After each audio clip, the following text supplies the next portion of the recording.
ETF index mutual funds నేర్చుకుని stock మార్కెట్లో రాణించాలనుకుంటున్నారా? వెంటనే ఈ నెంబర్కి కాల్ చేయండి.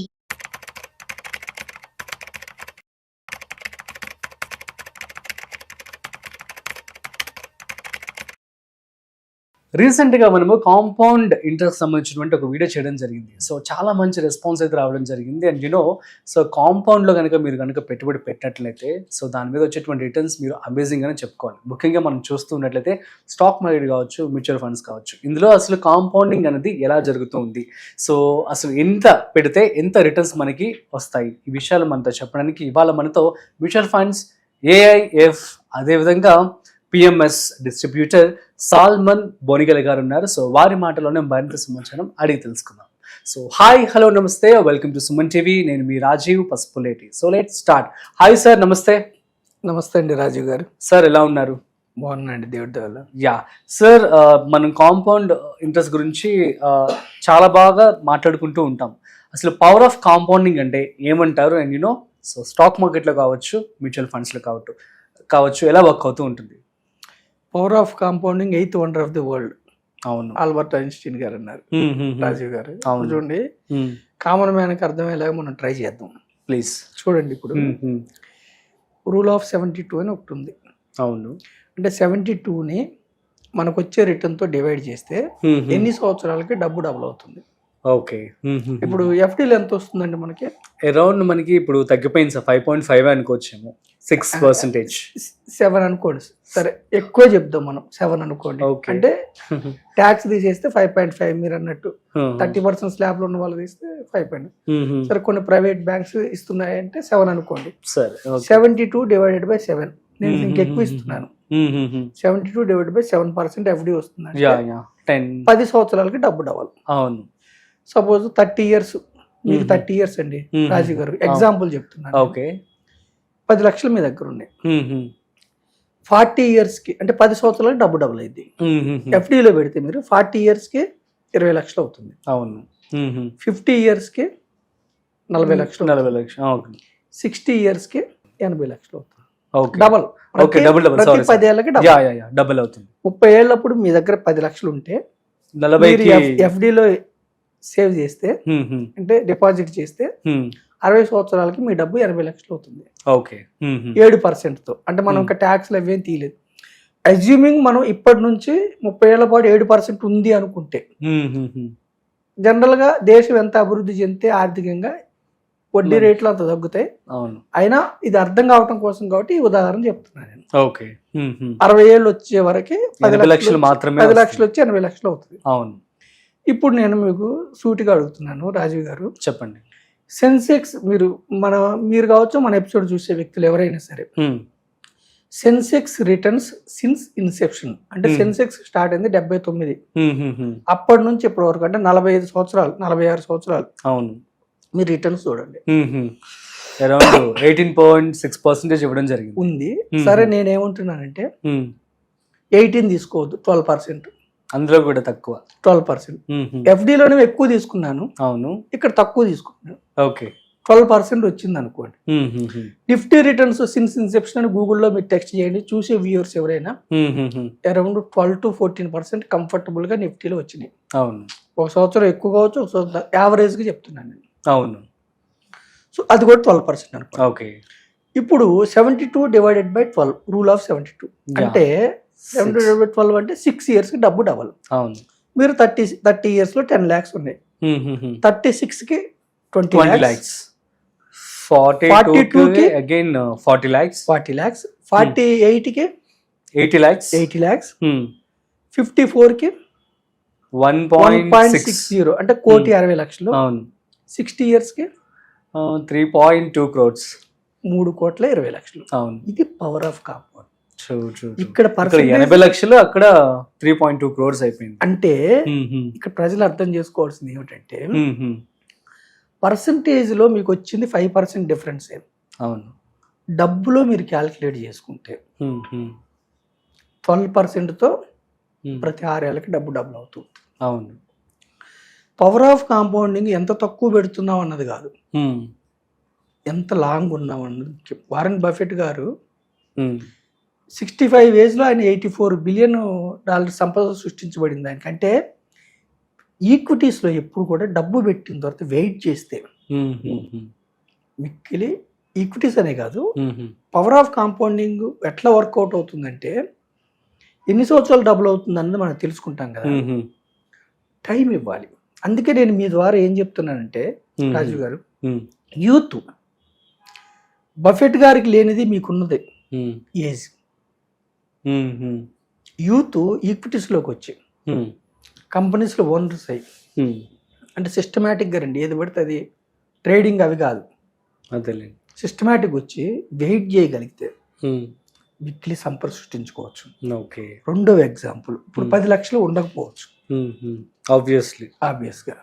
సరే మీకు ఈ రోజులో 30,000 వచ్చే వ్యక్తి అయితే ఉన్నారు కదా, మినిమం 10,000 నెల నెల కట్టుకోవడం, సిప్ కూడా పవర్ ఆఫ్ కాంపౌండింగ్ అవుతుంది. అవును. అంటే మొదటి నెల పెట్టిన 10,000 6 సంవత్సరాల తర్వాత 20 అవుద్ది. రెండో నెల పెట్టిన 10,000 దీనికి ఫార్ములా ఉంటుంది, సామాన్యమైన ప్రజలకు అర్థం కావడానికి నేను ఇలా చెప్తున్నాను. చక్కగా వివరించారు. సో చూడండి, మన రాజీవ్ గారు చెప్పండి, 30 ఏళ్ళు ఉన్న వ్యక్తి నెలకి 10,000 ఎఫ్డీలో పెడుతున్నారు, అంటే 7%. ఇది కూడా 30 ఏళ్ల పాటు 7% ఉంటుంది అనుకుంటే 30 సంవత్సరాలు అతను కడితే 36 లక్షలు కడతాడు. అయితే 7% లెక్కేస్తే 1,18,00,000 వస్తుంది. సిప్ క్యాల్కులేటర్ అని ఉంటుంది, లేదంటే మీరు మన బోర్డు మీద explain power of compounding formula ప్రకారం ఏం చేసుకోవచ్చు. అది కాంప్లికేటెడ్, మన కామన్ మ్యాన్ కి అర్థం కావాలంటే సిప్ క్యాల్కులేటర్ గూగుల్లో కొడితే వచ్చేస్తుంది. సిప్ క్యాల్కులేటర్ ప్లే స్టోర్ లో 36 లక్షలకి 7% లెక్కేస్తే 1,18,00,000. అదే ఎఫ్డి రేట్లు తగ్గిపోతూ ఉంటాయి. అయితే అదే మీరు ఈక్విటీస్ లేదా 12% వచ్చే దగ్గర, అది గోల్డ్ లో రాకపోవచ్చు 12%, రియల్ ఎస్టేట్ కావచ్చు, లేదంటే ఈక్విటీస్ కావచ్చు, ఇండెక్స్ ఫండ్స్ కావచ్చు, ఈటీఎఫ్లు కావచ్చు, ఎనీ ఇన్స్ట్రుమెంట్ విచ్ గివ్స్ 12% అయితే నెలకు 10,000 సేమ్ 30 years పెట్టుకుంటే మీరు 36 లక్షలు పే చేస్తారు, 3,10,00,000 వస్తుంది. సో నేనేం చెప్తున్నానంటే గ్యారంటీ కావాలి, తక్కువ వస్తుంది. అవును, మీకు గ్యారంటీడ్ అవును తక్కువ వస్తుంది. ఎంత తక్కువ వస్తుందంటే గ్యారంటీడ్ కోరుకుంటే 7% అన్నాం కదా, అదే 30% స్లాబ్ తీస్తే 5.5 కదా. అవును. ఇన్ఫ్లేషన్ ఎంత 6 to 7 ఉంది కదా, అంటే -1. మీ డబ్బు ప్రతి 10 ఏళ్ళకి -1% పవర్ ఆఫ్ కాంపౌండ్ గా తగ్గిపోతూ ఉంటుంది. ఎగ్జాక్ట్లీ. గ్యారంటీ కావాలంటే మీ డబ్బు చెదల్లాగా తగ్గిపోతూ ఉంటుంది. రిస్క్ తీసుకుంటే ఇది నాన్ గ్యారంటీ, రావచ్చు రాకపోవచ్చు, రావచ్చు రాకపోవచ్చు. పాస్ట్ హిస్టరీ ఫ్యూచర్ హిస్టరీ కాదు. అయితే అనుకూలతలు ఏమిటంటే 4th largest economy in the world India. ఇప్పుడు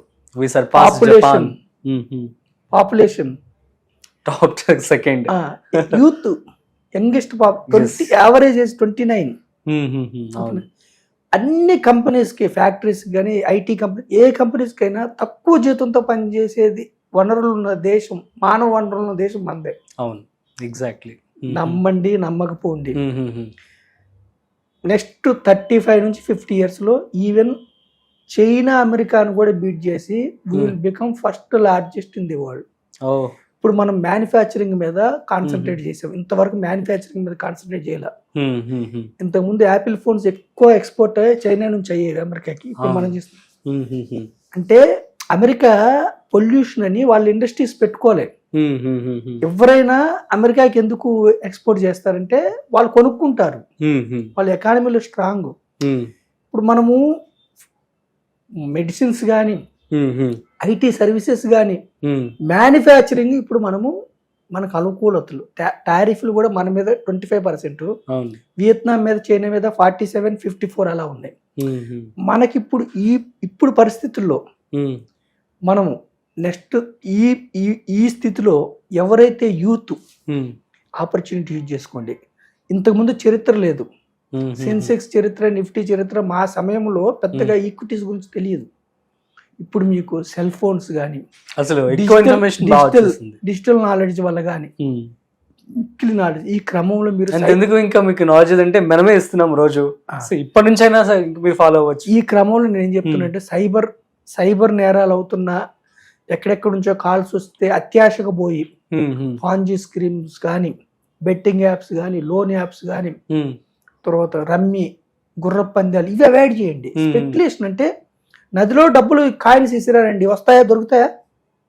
అంతే కదా స్పెక్యులేషన్, అంతే. అయితే డెరివేటివ్స్, ఫ్యూచర్ అండ్ కాంట్రాక్ట్స్ అది హెడ్జింగ్, అది ఒక పర్పస్. అది హెడ్జింగ్ అంటే ఏమిటి? మీ దగ్గర 50 లక్షల షేర్లు ఉన్నాయి ఒక కంపెనీవి, సపోజ్ చెప్తున్నాను. ఆ కంపెనీ డౌన్ అవుతుంది, ఏది కరెక్షన్ వల్ల. ఆపోజిట్ లో మీరు పొజిషన్ తీసుకుంటే నష్టాలు తగ్గించుకుంటారు, అది హెడ్జింగ్ అంటారు. హెడ్జింగ్ కోసం ఇన్స్టిట్యూషన్స్ వాడతాయి. అంటే పెద్ద పెద్ద మ్యూచువల్ ఫండ్ సంస్థలు కానీ, పెద్ద పెద్ద ఫండ్ మేనేజర్స్ కానీ, ఏఐఎఫ్ ఫండ్ మేనేజర్ వాళ్ళు చేసేది. ఈ మాయలో బడి మనం ఏం చేస్తున్నాం, ఇది లీగలే. డెరివేటివ్స్ కూడా future and option common man కి అందదు. మీకు 50 ట్రేడ్లు సక్సెస్ అయితే కూడా 51వ ట్రేడ్ లో మొత్తం డబ్బు పోతుంది. ఒక ర్యాలీ లేదంటే ఒక కరెక్షన్, బిగ్ కరెక్షన్ వచ్చినప్పుడు స్టాప్ లాస్లు పెట్టుకున్నా కానీ పెద్ద తుఫాన్ వస్తుంది, చిన్న గోడ అడ్డు కట్టేసారు, ఆగుతుందా? వరదకి అలా అనమాట, కొట్టుకుపోతుంది. అటు ఒక 10 లక్షలు 20 లక్షలు పోతే జనరేషన్ లాస్ అవుతారు. సో ఇవి అవాయిడ్ చేయండి, ఇన్వెస్ట్మెంట్ చేసుకోండి. ఇన్వెస్ట్మెంట్ ఇప్పుడు నేను ఏం చెప్తున్నాను, సెన్సెక్స్ కానీ నిఫ్టీ కానీ ఇక్కడ కూడా నెగిటివ్ రిటర్న్స్ ఉన్నవంటే 1 year నెగిటివ్ వస్తాయి, 2 years వస్తాయి, ఒక్కోసారి 5 years కూడా వస్తాయి. కానీ 6th year లో వచ్చే రిటర్న్ ఈ 5 years అన్ని నెగిటివ్ కవర్ చేసి 12% పైన వస్తున్నాయి, చరిత్ర చెప్తుంది మనకి. సో నేను ఏం చెప్తున్నానంటే పవర్ ఆఫ్ కాంపౌండింగ్ వలన డబుల్ డిజిట్ 12% వస్తే కూడా డబ్బు మల్టిప్లై అవుతుంది. సో డబ్బు మల్టిప్లై అయ్యే దగ్గర మీరు ఇన్వెస్ట్ చేసుకోండి. డబ్బు మల్టిప్లై కావాలి కదా అని మీరు ఏది పడితే అది చేసుకోవద్దు, పెన్నీ స్టాక్స్ అవి.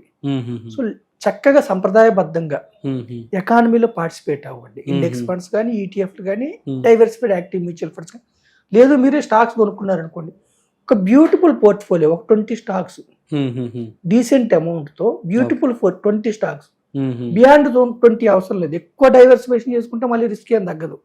100 స్టాక్స్ పైన అవసరం లేదు, ఒక 10 లేదా ఒక 20 స్టాక్స్, ఒక 30 స్టాక్స్ డిఫరెంట్ సెక్టార్స్ లో చక్కగా డైవర్సిఫై చేసుకుని డబ్బు సంపాదించుకొని పవర్ ఆఫ్ కాంపౌండింగ్ వల్ల ధనవంతులు గమ్మని నేను మీ ద్వారా ప్రజలను కోరుతున్నాను. Yeah, super sir, thank you so much. Yeah guys, మీ అందరికీ అర్థమైంది కదా పవర్ ఆఫ్ కాంపౌండింగ్. సో చాలా బ్యూటిఫుల్ గా ఉంది అండ్ చాలా చక్కగా వివరించారు సాల్మన్ గారు. సో మీ అందరికీ అర్థమైందని చెప్పి అనుకుంటున్నాను. సో మరొక ఇంట్రెస్టింగ్ కాంటెంట్ తో మళ్ళీ కలుద్దాం. అంతవరకు చూస్తూనే ఉండండి సుమన్ టీవీ.